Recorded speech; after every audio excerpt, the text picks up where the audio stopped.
Ce matin, j'aimerais juste commencer mon message par une petite histoire qui m'est arrivée cette semaine. Alors, vous inquiétez pas, c'est pas un gros truc, mais c'est juste une petite histoire. Je suis allé, c'était lundi ou mardi. C'était en début de semaine. Je suis allé, comme ça arrive sans doute à beaucoup de personnes ici, je suis allé au Colruyt. Je parle souvent du Colruyt. Mais voilà, c'est pas d'une publicité, c'est parce qu'il est en face. Donc voilà, donc on va pas. J'espère qu'on n'aura pas de problème avec YouTube pour publicité ou quoi que ce soit. Et donc, je vais dans cette grande surface de l'autre côté de la rue, avec un sigle orange, et dont le siège social est à Halle, sans publicité. Et donc j'y allais pour acheter une boîte de cappuccino Dolce Gusto, qui est aussi une pub. Et donc j'y vais, et j'avais pas beaucoup de choses à prendre, et donc je prends cette boîte, et je pense que là, on va tous s'y retrouver. J'arrive au niveau des caisses. Et donc, il y a beaucoup de caisses, il y a une quinzaine de caisses. Et je crois que, comme la plupart d'entre nous, au moment où on arrive dans les caisses, on fait un rapide calcul et on se dit, mais ça va être quoi la caisse la plus rapide ? Ah, moi, on fait ça. Alors, il y en a qui ont des calculs savants. Ils commencent à regarder, c'est où il y a le plus de charrettes. Et puis, il y en a qui vont dire, combien il y a de choses dans les charrettes, elles sont bien remplies. Et il y en a même qui vont jusqu'à vérifier la vitesse du caissier ou de la caissière. Et on dit, ah, lui, il a l'air d'être rapide. Ah, lui, ah non. Et donc voilà. Et moi, assez régulièrement, je ne sais pas si ça vous arrive, j'ai une voix qui me dit, à ce moment-là, t'as choisi la mauvaise file. Et très très régulièrement, cette voix, elle ressemble très fortement à celle de ma femme.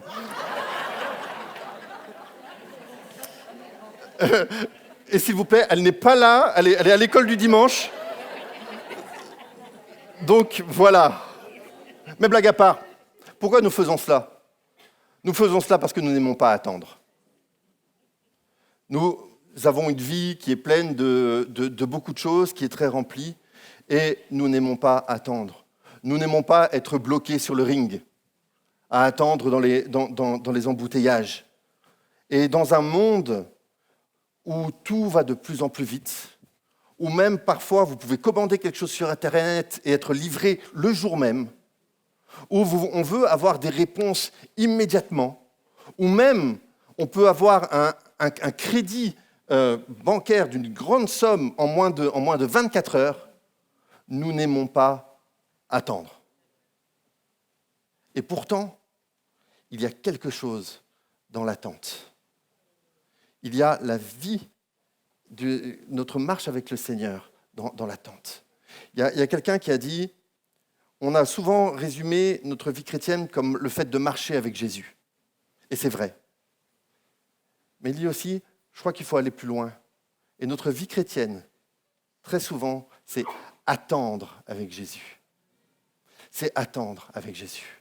Et nous verrons cette question de l'attente sous 3 points rapidement ce matin. On verra que le problème avec l'attente et pourquoi nous n'aimons pas attendre, c'est que l'attente contredit notre besoin de contrôle, notre volonté de contrôle. Nous aimons contrôler les choses. Nous aimons contrôler notre vie. Et quand nous devons attendre, alors là, nous sommes mal à l'aise. Deuxièmement, nous allons voir, à travers l'exemple de Moïse, quelques points qui peuvent nous être utiles dans notre marche chrétienne. Parce que Moïse, avant d'être celui qu'on a tous peut-être en tête, a eu toute une vie d'attente. Et ensuite, nous verrons, et ce sera mon 3e point, 4 applications pratiques sur l'attente. Qu'est-ce que l'attente, finalement, peut nous apporter dans notre vie chrétienne. Alors, l'attente contredit notre besoin de contrôle, ou va à l'encontre de notre besoin de contrôle. Et c'est peut-être l'un des pires sentiments de notre vie, de devoir attendre, et surtout de devoir, quelque part, s'attendre à Dieu.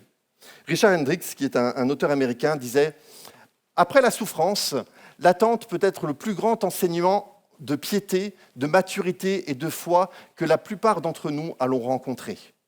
Et il est en train d'expliquer que la souffrance a un rôle pédagogique, mais que l'attente aussi a un rôle pédagogique. Et que dans l'attente, il y a des choses que Dieu veut nous apprendre. Et certains d'entre vous sont dans un temps d'attente aujourd'hui. Que ce soit une attente que Dieu intervienne dans votre santé physique, que ce soit une attente que Dieu agissent dans votre santé mentale, avec des problèmes d'anxiété, des problèmes de dépression. Peut-être que c'est une attente pour avoir trouvé un emploi, pour subvenir aux besoins de vous et de votre famille, ou pour vous aider à sortir de votre situation financière difficile. Peut-être que c'est une attente par rapport à un conjoint, un mari, une femme. Et c'est un sujet aussi qui est très important. Peut-être que c'est une attente par rapport à une situation dans votre mariage. Peut-être que c'est une attente pour savoir dans quelle direction aller au niveau scolaire ou au niveau professionnel. Et vu comme ça, nous nous rendons compte que la plupart d'entre nous, nous sommes dans une situation d'attente. Peut-être pas dans tous les domaines de notre vie, mais au moins dans quelques-uns. Peut-être que c'est une attente par rapport à une bénédiction spirituelle que vous attendez. Par exemple, je sais que plusieurs d'entre nous ce matin sont en attente, en recherche de ce qu'on appelle le baptême du Saint-Esprit. L'attente. Et derrière finalement, notre mépris de l'attente se cache aussi notre désir de contrôle. Le contrôle, c'est quelque chose de très trompeur, parce qu'on croit que si nous pouvons imposer suffisamment notre volonté à une chose, à une personne ou à une situation, alors je peux déterminer le résultat. Le contrôle nous donne l'illusion que c'est nous qui décidons, et que si c'est nous qui décidons, alors nous sommes en sécurité. L'attente, par définition, nous montre que nous n'avons pas le contrôle et que nous n'avons pas le contrôle total sur toutes les situations. L'attente nous révèle nos limites. Et c'est dans l'attente que nous sommes confrontés à la réalité qu'il y a des situations où nous sommes impuissants. Il y a des situations où nous sommes impuissants pour influencer le résultat ou pour influencer le calendrier. Il y a des attentes que nous avons tous. Et notre attente, et une de nos attentes principales, c'est que nous nous attendons à ce que Dieu agisse au moment où je le décide. Et nous nous attendons à ce que Dieu fasse les choses selon notre calendrier, selon notre timing, selon notre propre volonté. Les fils de Corée, au psaume 44, les versets 23 à 26, je ne les ai pas mis dans l'écran, pas la peine de le chercher, nous disent, psaume 44, à partir du verset 23, « Réveille-toi, pourquoi dors-tu, Seigneur ? Réveille-toi, ne nous repousse pas à jamais. Pourquoi caches-tu ta face ? Pourquoi oublies-tu notre misère et notre oppression ? Car notre âme est abattue dans la poussière, notre corps est attaché à la terre. Lève-toi pour nous secourir, délivre-nous à cause de ta bonté. » Vous voyez ce qu'ils sont en train de dire, les fils de Corée, à travers ce psaume. Ils sont en train de dire, j'ai assez attendu, Seigneur. Voilà, maintenant, interviens. Et il n'y a aucun problème à demander à ce que Dieu intervienne. Mais je crois que le problème, c'est quand nous n'acceptons pas que le timing de Dieu, que l'agenda de Dieu soit différent du nôtre. Imaginez tout simplement que Dieu réponde à vos prières tout de suite, immédiatement, sans jamais vous faire attendre. Ce ne serait plus Dieu, ce serait un distributeur automatique de bénédictions. On dirait simplement, ah bah Seigneur, donne-moi ça, et hop là, immédiatement. Où serait notre relation avec lui ? Où serait notre foi ? Où serait notre confiance en lui ? L'attente est désagréable pour nous parce que, quelque part, elle nous rappelle que Dieu est Dieu et que nous nous ne pouvons pas contrôler Dieu. Parfois, nous essayons de contrôler Dieu. Nous essayons de presque lui forcer la main. Vous savez, quand j'entends parfois certaines personnes dire « Oui, mais moi, je vais faire 1 mois de jeûne et prière pour avoir ce résultat. » J'ai rien contre le jeûne et prière. Jeûner et prier. Mais tu jeûnes et tu pries pour te rapprocher de Dieu. Tu ne jeûnes pas et tu pries pas pour avoir un résultat. Parce que si tu fais ça, ce n'est pas un jeûne et prière, c'est une grève de la faim. Ah mais c'est une grève de la faim. Non, mais on rigole, mais nous ne contrôlons pas Dieu. Nous aimons contrôler. Et c'est pour ça que parfois l'attente est insupportable pour nous. Et peut-être que la personne dans la Bible qui a le mieux compris ou le mieux dû vivre cette attente, c'est Moïse. Alors Moïse, pour vous faire un rapide retour sur sa vie, il est né d'une mère hébraïque. Et même s'il aurait dû, à sa naissance, être tué par décret de Pharaon, on lit ça dans Exode, les premiers chapitres du livre de l'Exode. Donc sa mère, par la foi, le met dans un berceau, et elle le met dans le fleuve.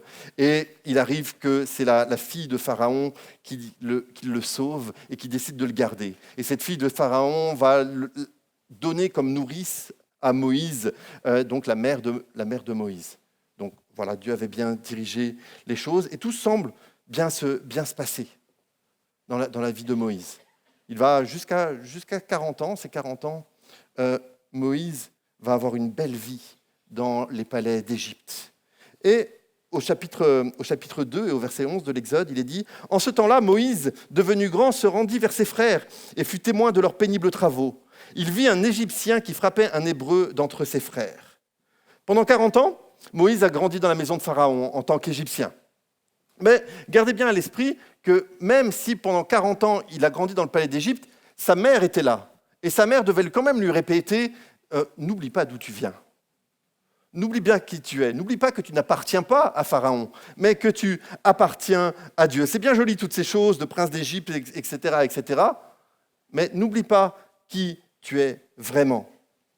Et Moïse a dû grandir quand même avec ces deux aspects, presque ces deux cultures. Et donc, il se rend compte à un moment qu'il y a un Égyptien qui frappait un Hébreu d'entre ses frères. Et c'est assez intéressant, parce que quand il est dit dans la parole que Moïse vit ou que Moïse regarda un Égyptien qui frappait, c'est un mot vraiment spécifique en hébreu. Il y a 2 façons de regarder quelque chose. Soit vous pouvez le regarder d'une manière distraite. Et de plus en plus, je lisais un article encore hier qui disait que de plus en plus, on était tellement distrait dans notre vie que même quand on regardait un film à la télé, on avait notre écran de GSM. Et que souvent, on faisait les 2 choses en même temps. Et que ça posait un gros problème de distraction. Et certains pensent que ça va poser de plus en plus de problèmes durant les prédications. Parce que les gens ne vont plus avoir l'habitude d'écouter et d'avoir une attention indivisée. Mais bon, ça, c'est un autre problème. Donc, je surveille bien que personne n'ait son GSM dans les mains. Faites comme ça, tous. Non, c'est une blague. OK. Donc, ça, c'est la première façon de regarder. Regarder d'une manière distraite. Ensuite, il y a une autre façon, plutôt la façon, genre, tu regardes un match de foot et c'est ton équipe préférée qui joue. Tu vois, donc ça, peut-être que je m'adresse plus au public masculin ici. Et quand c'est ton équipe préférée qui joue, je ne sais rien, hein, peut-être... Mais vous comprendrez l'image, que vous inquiétez pas, j'espère ne vexer personne. Mais en tout cas, c'est comme ça que je regarde les matchs de foot. Donc on va dire que c'est moi. Vous êtes là, et puis vous regardez le match, mais vous ne le regardez pas bien assis au fond du fauteuil, vous êtes là au bout du fauteuil, vous êtes bien là, vous avez toute votre attention, les lumières, et puis vous êtes prêt à sauter. Vous êtes prêt à finalement applaudir, etc. Vous regardez avec attention. Vous regardez vraiment avec cette attention indivisée. Et c'est ce que Moïse a fait. Il a vu finalement la misère de son peuple. Il s'est investi. Il a ressenti la douleur de son compatriote et il a voulu finalement faire justice lui-même. Il a tué cet homme, il l'a enterré dans le sable, il a fait un délit de fuite et finalement il pensait s'en tirer comme ça. Acte 7 nous donne un petit peu plus d'informations sur cet événement. Il est dit, il pensait que ses frères comprendraient que Dieu leur accordait la délivrance par sa main, mais ils ne le comprirent pas. C'est-à-dire que quelques temps après, Moïse va essayer d'intervenir dans un conflit entre deux Hébreux, et à ce moment-là, ils vont lui dire, mais qui t'a établi chef ? Qui c'est qui t'a donné de l'autorité pour nous parler ainsi ? Et il pensait, Moïse, à ce moment-là, que tout le peuple allait j'allais dire le seconder, le porter en triomphe, qu'il allait avoir une rébellion, qu'il allait avoir une révolte, qu'il allait avoir vraiment des personnes qui allaient le suivre. Mais ce n'est pas comme ça que les choses se sont déroulées. La vérité, c'est qu'il a commencé avant d'être prêt. Il a voulu faire les choses de ses propres forces, en se plaçant par lui-même dans un rôle que seul Dieu pouvait lui donner. Il a essayé de les réconcilier, il a essayé de faire une œuvre qu'il n'était pas encore appelé à faire. Vous savez, l'œuvre de Dieu doit se faire à la manière de Dieu, au temps de Dieu, par la force de Dieu, pour la gloire de Dieu. Et ici, Moïse voulait le faire par lui-même uniquement. Et donc Moïse, je vous fais le résumé, Pharaon va la prendre, et donc Moïse va partir dans un endroit qu'on appelle Madian, le désert de Madian, et il va y passer les 40 années suivantes. Et au verset 2 du livre de l'Exode, à partir du verset 16, il est dit « Le sacrificateur de Madian avait 7 filles. Elles vinrent puiser de l'eau, et elles remplirent les auges pour abreuver le troupeau de leur père. Les bergers arrivèrent et les chassèrent. Alors Moïse se leva, prit leur défense et fit boire leur troupeau. Quand elles furent de retour auprès de Réuel, leur père, il dit « Pourquoi revenez-vous si tôt aujourd'hui ?» Elles répondirent « Un Égyptien nous a délivrés de la main des bergers, et même il nous a puisé de l'eau et a fait boire le troupeau. » Et il dit à ses filles « Où est-il ? Pourquoi avez-vous laissé cet homme ? Appelez-le pour qu'il prenne quelque nourriture. » Moïse se décida à demeurer chez cet homme, qui lui donna pour femme Séphora, sa fille. Et donc, ici, nous voyons Moïse qui passe du statut de sauveur potentiel du peuple contre les Égyptiens à un humble berger à Madian. Les bergers étaient considérés vraiment comme une abomination pour les Égyptiens. C'était très mal considéré. Et imaginez un petit peu ce que Moïse devait penser. Pour lui, ça devait être un échec. Il se retrouve berger, exilé, au milieu de nulle part, séparé de son peuple, dans une terre étrangère. Il a abandonné ses rêves de grandeur, il a abandonné ses rêves de délivrance. Il se sent étranger parce qu'il est loin du peuple d'Israël. Et pendant ce temps, le peuple de Dieu reste en esclavage en Égypte. Tout semble si sombre pour lui. Tout semble si silencieux. Dieu, on a l'impression qu'il est tellement lointain. Et il y a une absence en tout cas apparente de Dieu. Et il se pose la question, Dieu m'a-t-il oublié ? Est-ce que Dieu se soucie de moi ? Est-ce que Dieu m'a abandonné ? Et c'est les mêmes questions que le peuple devait se poser encore en esclavage. Est-ce que Dieu s'occupe de moi ? Et si nous voulons être honnêtes, combien de fois dans notre attente nous avons pu poser cette question ? Nous voyons beaucoup de choses se passer autour de nous. Nous regardons peut-être même parfois les bénédictions que d'autres peuvent recevoir et nous disons, mais pourquoi Dieu ne s'occupe pas de moi ? Pourquoi Dieu me fait attendre ? Pourquoi finalement ce que je demande, je ne l'obtiens pas ? Je crois que nous avons besoin de nous rappeler que durant cette attente, Dieu va faire une œuvre en nous. Dieu peut tout à fait changer toutes les circonstances en un claquement de doigts, un mot de sa bouche, et toutes les circonstances peuvent changer. Mais il sait aussi que ce qu'il veut faire en nous, ça prend du temps. Ça prend du temps, et et ça nécessite d'aller en profondeur. Exode 2, versets 23 à 25. « Longtemps après, le roi d'Égypte mourut et les enfants d'Israël gémissaient encore sous la servitude et poussaient des cris. Ces cris que leur arrachait la servitude montèrent jusqu'à Dieu. Dieu entendit leurs gémissements et se souvint de son alliance avec Abraham, Isaac et Jacob. Dieu regarda les enfants d'Israël et il en eut compassion. » On parle de gémissements, de pleurs, d'attente. On parle souvent que la meilleure façon d'attendre, c'est de faire preuve de patience. Vous savez que le mot patience, en latin, ça peut aussi signifier souffrance ou endurance. Et il y a la souffrance dans l'attente. La souffrance de ne pas obtenir ce que l'on aimerait avoir. Et comme je l'ai dit, très souvent, la vie chrétienne, ce n'est pas simplement marcher avec Jésus, mais c'est attendre avec Jésus. C'est attendre avec lui l'accomplissement de ses promesses. Et ce que Dieu a fait dans l'attente de Moïse et ce qu'il veut faire dans notre attente, c'est de nous conduire dans une relation plus profonde avec lui, dans une plus grande compréhension de lui, dans une plus grande espérance, finalement, dans ses promesses, une plus grande dépendance de lui, une plus grande expérience de sa puissance. Et cela ne peut se passer que quand nous acceptons que c'est lui qui est au contrôle. Alors comment vivons-nous ce temps d'attente ? Comment devrions-nous le vivre selon la parole de Dieu ? Et alors que nous avons vu la vie de Moïse, qui était une vie d'attente, j'aimerais vous donner quatre applications, quatre conseils pour bien vivre l'attente. La première chose, c'est accepter que l'attente, ce soit un temps de tension. Si on regarde en arrière, dans Exode 2, c'est les versets que nous avons lus au verset 21, il est dit que Moïse, il se décida de s'installer à Madian.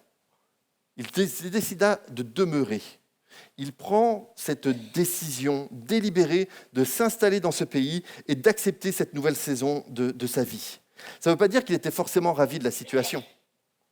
Ça ne veut pas dire que ça lui plaisait, mais ça signifie qu'à un moment, il accepte cette situation.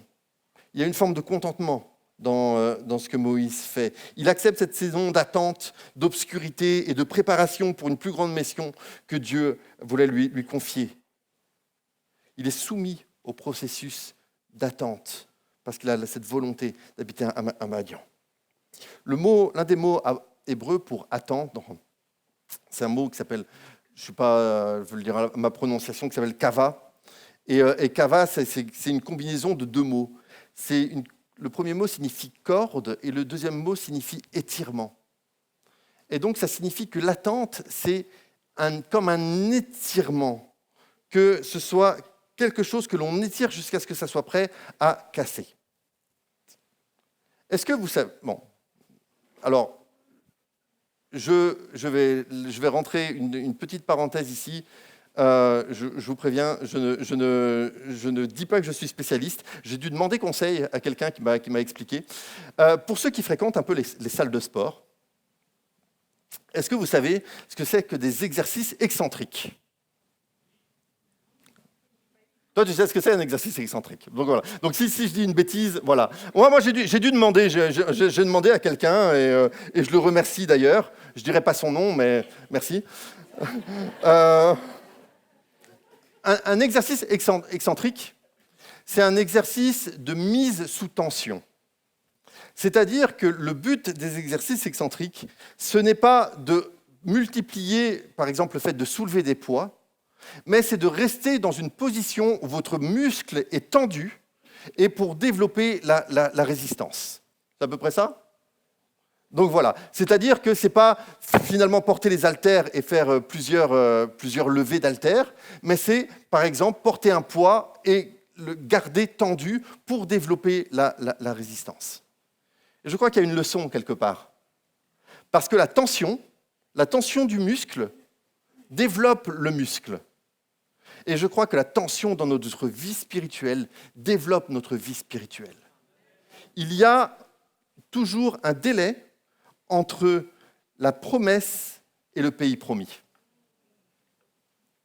Et c'est dans ce temps-là, ce temps de tension, que nous vivons et que chaque chrétien vit, que le Seigneur développe notre caractère.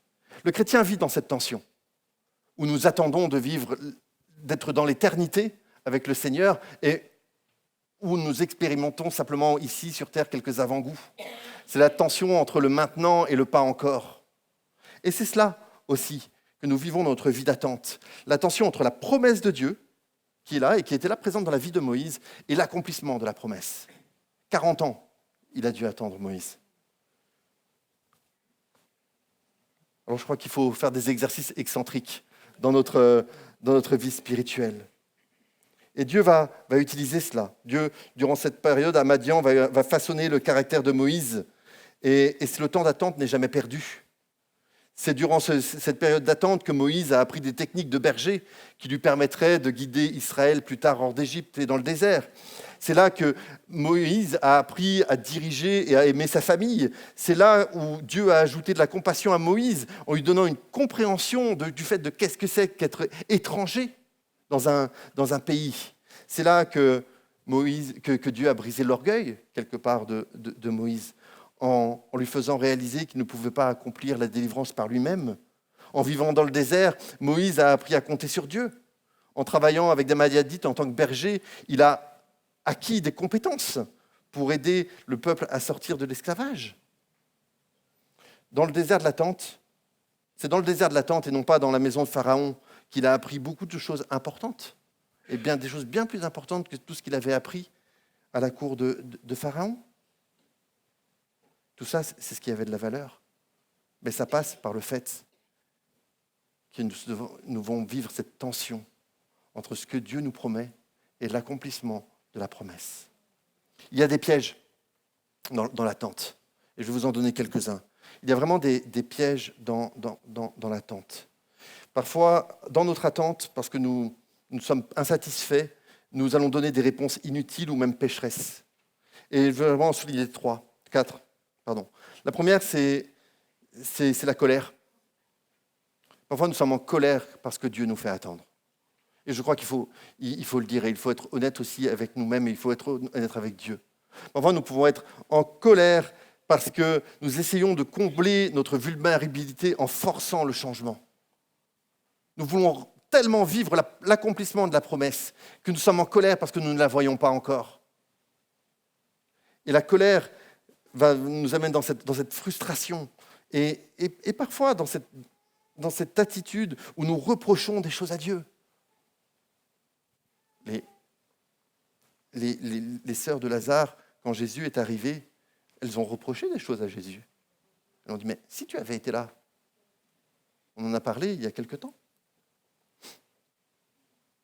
La colère, dans l'attente, parce que nous ne savons pas gérer notre attente.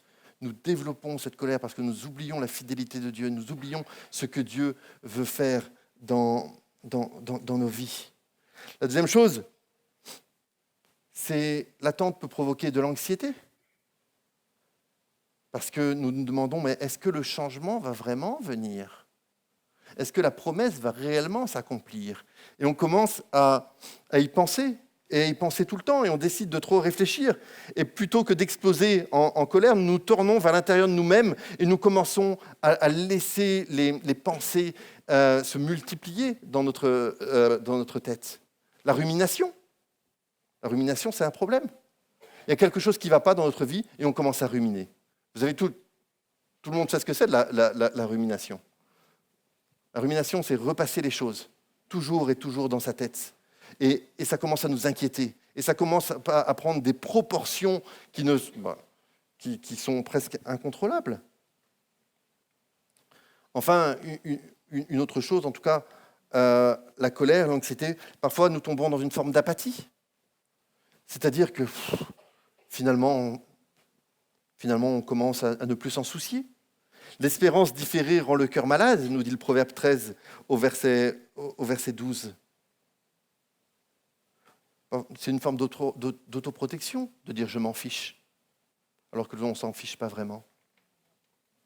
C'est une forme d'autoprotection, et on se dit finalement, ce n'est pas très important, mais quand on regarde au fond de nous-mêmes, cela a une importance terrible dans nos vies. Et puis enfin, le dernier piège, c'est qu'on aurait tendance peut-être, dans cette attente, à faire n'importe quoi et à en faire qu'à nous-mêmes et dire, mais voilà, si Dieu ne me donne pas, alors moi je vais prendre la place de Dieu. Toujours dans cet aspect de contrôle. Et ça peut être dans beaucoup de domaines. L'attente. C'est pas facile d'attendre quand on est célibataire et que le temps passe. Et parfois, la solution de facilité, ça serait de choisir un mari, une femme qui peut-être sont très gentils, mais qui, par exemple, ne connaissent pas le Seigneur. L'attente. Et je me permets vraiment d'insister là-dessus. Ne faites pas n'importe quoi. Parce que c'est quoi votre standard ? Est-ce que votre standard, votre volonté, c'est simplement vous marier ? Ou est-ce que votre standard, c'est vous marier avec quelqu'un avec qui vous pourrez servir le Seigneur, avec qui vous pourrez élever des enfants dans la foi, avec qui vous soutiendra dans votre appel, dans votre ministère ? Et c'est pour ça, moi, je vous encourage à faire attention et à ne pas prendre de décision à cause de cette pression, de cette tension dans l'attente. Et on pourrait dire ça par rapport au mariage, bien sûr, mais on peut voir, on pourrait donner d'autres applications, parfois des choix de carrière qui sont hasardeux, parfois aller vers des solutions de facilité, parfois simplement faire des choses, on sait que c'est pas correct, vous savez que ça vient de vous et que c'est pas contraire à la volonté de Dieu, mais vous le faites parce que vous avez besoin de faire quelque chose. Et parce qu'en faisant quelque chose, vous avez l'impression que vous regagnez du contrôle. Vous avez l'impression que vous regagnez un peu d'autorité dans votre propre vie.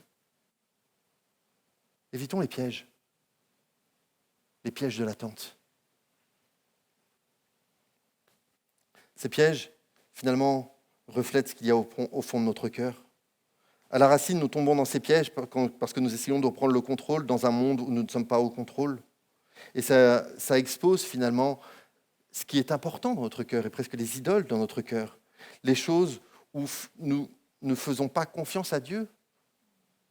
Les choses que nous voulons faire ou que nous voulons penser pour nous donner de la sécurité, un sens, même parfois de l'espérance. Et nous avons besoin que le Seigneur fasse quelque chose dans notre vie pour nous éviter de tomber dans ces pièges, le piège de la colère, le piège de l'anxiété, le piège de l'apathie, le piège du n'importe quoi. Parce que nous savons que le Seigneur veut le meilleur pour nous. Une troisième application, et avant ma conclusion, nous sommes appelés à investir dans aujourd'hui. L'attente, ce n'est pas un temps de passivité. L'attente, c'est un temps d'investissement. Et l'une des plus grandes erreurs que nous commettons, c'est de penser que justement l'attente devrait être passive, alors qu'investir dans le présent signifie que nous commençons à voir les temps d'attente comme des temps de préparation, des saisons, non pas de passivité, mais des saisons d'action en nous mettant à la disposition du Seigneur. Dans le livre de Lamentations, au chapitre 3, il est dit « L'Éternel est bon pour ceux qui l'attendent, pour l'âme qui le recherche. » Et s'attendre à Dieu ne consiste jamais à rester immobile et à ne rien faire, mais plutôt à vivre ce que le Seigneur veut nous faire vivre aujourd'hui. L'attente, dans ce texte de Lamentation, est liée à la recherche. L'attente, c'est un temps de recherche. Si on demandait à Moïse, mais comment tu as vécu tes 40 années dans le désert ? Je ne sais pas, mais je me dis, sans doute, qu'il dirait, mais moi, c'était des temps de travail, des temps où Dieu travaillait en moi et où j'ai continué à le chercher. L'agriculteur, par exemple, doit attendre la récolte. Mais ce n'est pas parce qu'il doit attendre la récolte qu'il ne fait rien. Il laboure, il plante, il arrose, il élague et il s'occupe de son champ, tout en faisant confiance à Dieu comme celui qui apporte la pluie et qui va donner la croissance et qui va donner la récolte. Pensez à à une mère qui est enceinte et qui attend 9 mois. Vous savez, pendant 9 mois, elle ne va pas se tourner les pouces.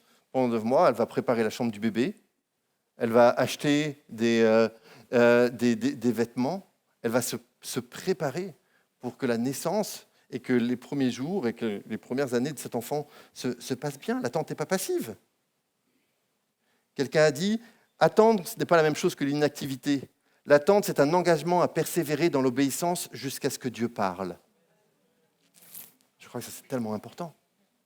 Investis dans aujourd'hui. Investis dans aujourd'hui. Dieu t'a fait des promesses. Si tu t'attends pour revenir sur le sujet, parce que c'est quand même un sujet qui me tient à cœur, si tu t'attends à un conjoint, prépare-toi à être déjà, maintenant, quelqu'un qui va apporter quelque chose dans ton couple. S'il y a d'autres promesses pour toi dans ta vie, et quelles qu'elles soient, prépare-toi déjà maintenant, même si tu n'as pas encore l'accomplissement de la promesse. Mais tu as déjà la promesse. Et la question, c'est quand Dieu fait la promesse, cela va s'accomplir. Alors prépare-toi déjà. Prépare-toi déjà. Vous imaginez si vous apprenez que, ou en tout cas quand vous avez appris que pour ceux qui ont eu ce privilège-là d'être enceinte, si au bout de 9 mois, le bébé arrive et dit « Ah ben non, j'ai rien acheté. J'ai pas de berceau. » Ou, ouais, on irait au Colruyt, ouais. C'est toi qui as dit ça? Je sais pas, mais... Mais vous comprenez ce que je suis en train de dire. Et la même chose pour l'agriculteur. Si au moment de la récolte, il n'a pas préparé ses granges, il n'a pas préparé ses camions, il n'a pas préparé ses caisses pour vendre sa récolte, s'il n'a pas investi dans aujourd'hui, c'est ça la foi. La foi, c'est aussi investir dans aujourd'hui, même si tu ne sais pas quand arrivera l'accomplissement de la promesse. Et enfin, 4e point, et c'est par là que je vais conclure. Il y a un auteur, Adrian Rogers, qui disait « Nous pouvons gagner beaucoup de temps en nous attendant à Dieu. » Je pense que c'est pas mal, retenez ça. Nous pouvons gagner beaucoup de temps en nous attendant à Dieu. Et j'aimerais qu'on relise, et on va laisser ce verset pour le moment, tout le reste de mon message. Exode 2, les versets 23 à 25. Et j'aimerais que vous puissiez vous mettre dans la situation du peuple d'Israël. Et comme si ces paroles s'adressaient à vous. Longtemps après, le roi d'Égypte mourut et les enfants d'Israël gémissaient encore sous la servitude et poussaient des cris. Ces cris que leur arrachait la servitude montèrent jusqu'à Dieu. Dieu entendit leurs gémissements et se souvint de son alliance avec Abraham, Isaac et Jacob.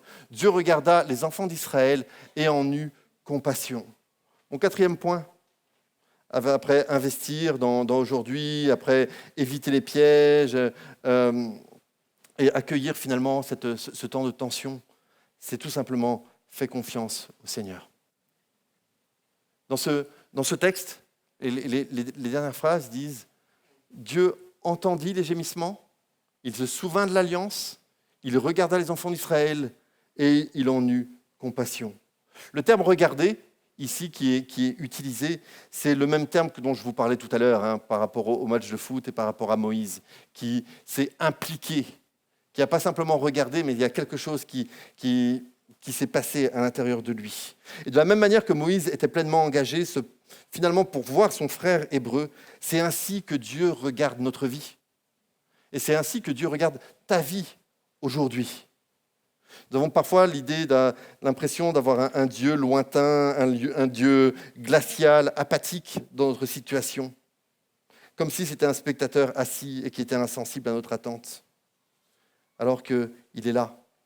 Et il regarde ta vie, il voit tes luttes, il voit tes déceptions, il voit ton espoir, il voit ta tension, il voit aussi ton attente. Il est dit que Dieu a eu compassion de leur souffrance. Ce n'était pas simplement une connaissance intellectuelle, c'était quelque chose d'intime, de personnel. Il connaissait et il connaît chaque détail qu'ils traversaient. L'esclavage, le désespoir, les larmes, comme Dieu aujourd'hui connaît ton histoire. Dieu connaît ton histoire. Moi, je ne la connais pas, mais Dieu connaît ton histoire. Et lorsque tu cries à lui, il n'est pas lointain, il n'est pas impartial face à ta douleur. Ton attente n'est jamais vaine face aux frustrations de la vie. Et comme le dit ce verset 23, il est dit, quand les cris montent vers le ciel, ils ne restent pas sans réponse. Tu peux crier à Dieu dans ton attente. Tu peux lui dire, mais Seigneur, j'en ai assez. Et peut-être que le Seigneur va te donner l'accomplissement de ta promesse. Peut-être que le Seigneur va te donner la force d'attendre encore. Parce que les deux sont possibles.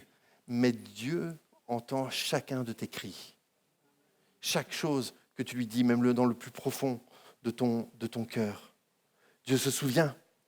Il est dit ici qu'il se souvient de l'alliance qu'il a passée. Et quand il est dit que Dieu se souvient, ça ne signifie pas que Dieu, à un moment, a oublié quelque chose. Ça veut dire qu'il est sur le point d'agir. Ça veut dire que c'est le moment, comme ça a été le moment pour le peuple d'être délivré. Alors l'attente, ça ne concerne pas simplement ce que nous attendons, ça concerne ce que nous devenons pendant que nous attendons. Pendant que nous attendons que Dieu agisse, qu'il travaille en nous, qu'il nous façonne, il nous étire, il nous met sous tension, il nous fait grandir. Notre espoir dans l'attente ne concerne pas simplement la destination ou le résultat que Dieu nous réserve, mais la transformation que Dieu veut produire en nous. Dieu aurait pu délivrer le peuple d'une manière totalement différente, mais il a pris le temps. Il a pris le temps de le faire à travers un homme dans lequel il a pu travailler, un homme qu'il a pu façonner, un homme qu'il a pu faire grandir. Dieu nous entend, Dieu se souvient, Dieu nous voit, Dieu nous connaît, il a compassion de nous. Et je crois que nous avons beaucoup chanté ce matin par rapport à la fidélité de Dieu. Et c'est de ça dont il est question. Profondément, c'est de ça dont il est question dans notre attente. Si nous devions attendre par rapport à quelqu'un dont on ne sait pas s'il est très fiable, notre attente serait un peu idiote, un peu stupide. Mais là, nous attendons parce que c'est l'Éternel qui a promis, c'est l'Éternel qui nous a mis dans cette situation et c'est l'Éternel finalement qui travaille en nous dans tout ce que nous vivons. Je demandais à l'équipe de louange de bien vouloir me rejoindre ce matin. Nous allons prier ensemble. Parce que nous sommes tous dans cette situation d'attente, d'une manière ou d'une autre. Peut-être pour des choses plus importantes que d'autres, ou qui vous semblent plus importantes que d'autres. Et je sais très bien que ce matin, il y a certains d'entre nous, vous êtes en colère contre Dieu. Vous êtes en colère contre Dieu parce que vous pensez qu'il ne vous traite pas de la juste manière. Et parce que vous pensez finalement qu'il ne vous donne pas ce auquel vous auriez droit dans votre bon timing. Et là, je te dis, mais fais confiance à Dieu. Peut-être que ce matin, tu es dans une situation où tu as peur, où tu es dans l'anxiété, tu ne sais pas trop quoi faire, finalement, parce que tu ne vois pas la délivrance du Seigneur arriver. Et tu commences à ruminer, et ça commence à prendre une place tellement importante dans ta vie, que tu commences même à faire parfois des crises d'angoisse ou des montées d'anxiété qui te paralysent. Et là encore, je te parle de la fidélité de Dieu ce matin. Que Dieu est fidèle. Ou peut-être qu'il y avait des choses qui te tenaient à cœur et puis maintenant, tu dis, mais moi je m'en fiche. Moi, je m'en fiche. Mais non, tu ne dois pas t'en ficher. Parce que c'est une promesse de Dieu. Et que même si ça te semble lointain ou même si tu es déçu, voilà. Et puis, je veux aussi m'adresser à ceux qui seraient tentés de faire n'importe quoi pour regagner du contrôle. Nous aimons être au contrôle de nos vies. Nous aimons être au contrôle des situations, des circonstances. Mais une fois que tu acceptes Jésus, quelque part, tu apprends à accepter que le contrôle, c'est lui qui l'a dans ses mains. Alors j'aimerais faire un appel ce matin, mais d'une manière un petit peu différente.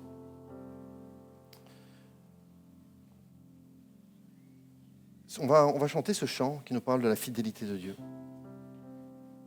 Et c'est un chant qui en lui-même est une réponse de votre part, alors que vous le chantez. Et j'aimerais que ce chant soit plus que des paroles que vous allez prononcer. Après ce chant, je prierai avec vous sans délai, mais que ce chant soit une réponse et que tu te mettes dans une situation où tu réponds à cela en disant « Mais Seigneur, je veux croire en ta fidélité, je veux te faire confiance même dans ce temps d'attente. Pardon d'avoir fait n'importe quoi, pardon d'être en colère contre toi, pardon d'être triste ou d'être dans l'anxiété. » Mais que ce soit une réponse de votre part. Et que j'aimerais que cette réponse elle puisse se manifester de la manière que vous serez conduit à le faire, mais qu'elle puisse se manifester. Si vous avez besoin de lever les mains, si vous avez besoin de vous mettre à genoux, si vous avez besoin simplement d'être debout pour chanter, ça c'est entre vous et Dieu, c'est un temps entre vous et Dieu maintenant. Mais que nous puissions ensemble être là et chanter que Dieu est fidèle. Et que ce ne soit pas simplement des paroles d'un chant, mais que ce soit quelque chose qui s'ancre dans votre cœur alors que vous êtes dans ce temps d'attente et que ce temps d'attente est un combat pour vous. Nous chantons la fidélité de Dieu. Ouais, Jésus.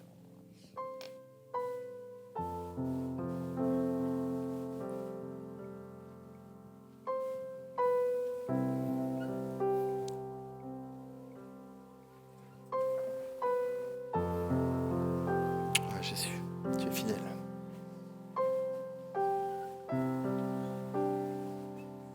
Jésus. Face à cette muraille, pas encore écroulée, Dieu, tu ne m'as jamais laissé. Jésus. Voulant voir les choses changer, sachant le combat gagné, car tu ne m'as jamais laissé.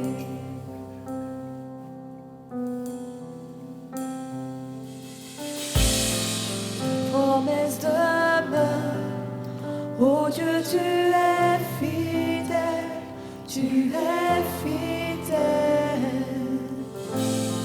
Toujours dans tes mains, oh Dieu, j'en suis certain, tu ne m'as jamais laissé.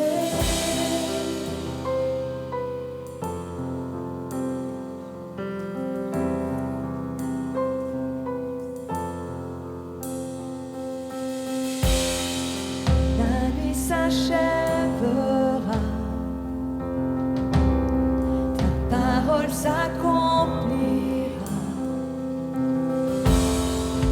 Mon cœur te chantera toujours.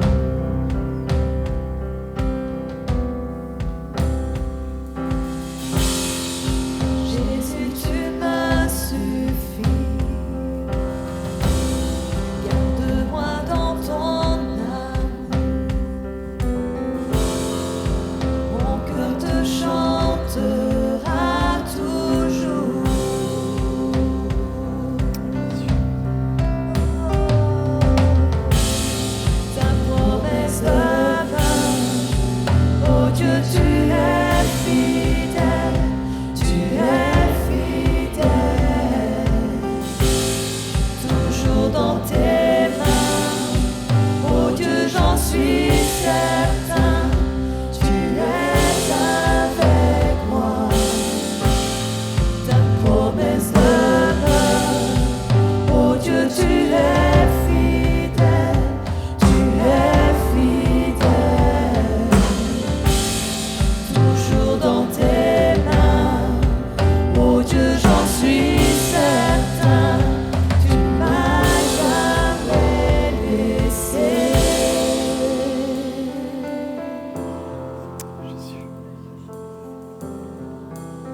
J'ai vu ta main bouger les montagnes et je le crois. Oui, tu le feras encore dans l'inconnu. Tu ouvres la voie et je le crois. Oui, tu le feras encore. J'ai vu ta main bouger les montagnes et je le crois. Oui, tu le feras encore dans l'inconnu. Tu ouvres la voie et je le crois. Oui, tu le feras encore. J'ai vu ta main bouger les montagnes et je le crois. Oui, tu le feras encore dans l'inconnu. Tu ouvres la voie et je le crois. Oui, tu le feras encore. Oui, tu le feras encore. Oui, tu le feras encore. Oui, tu le feras encore.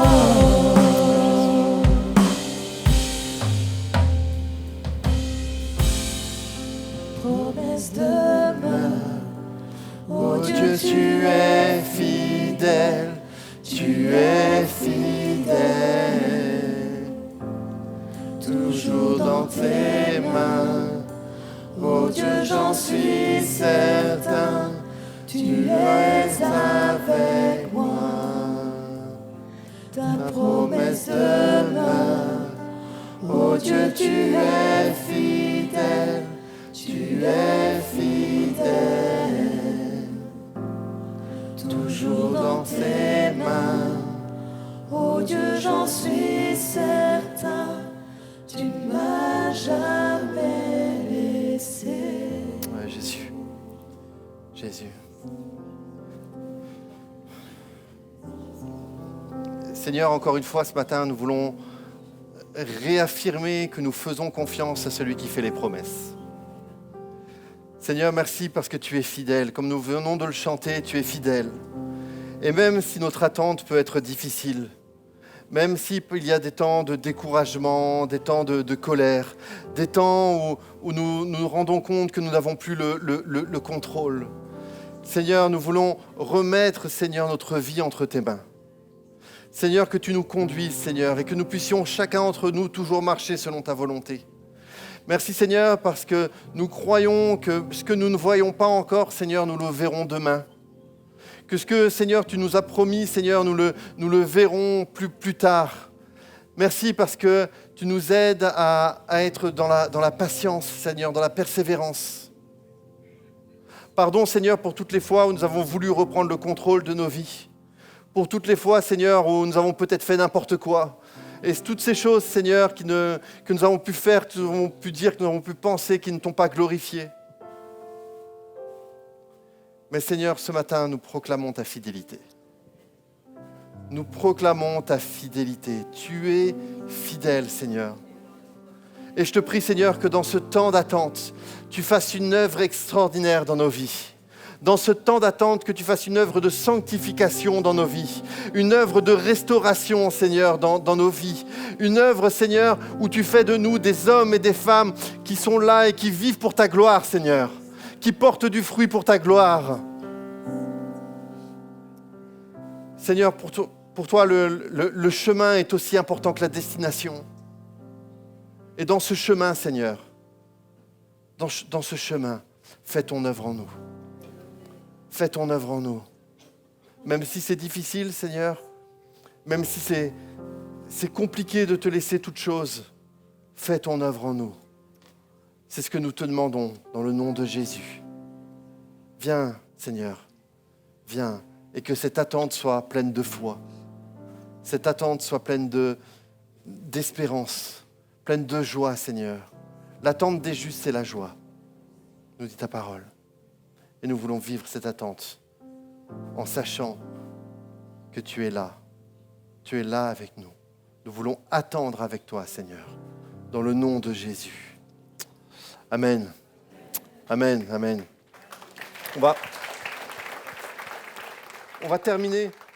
On va terminer ce temps de...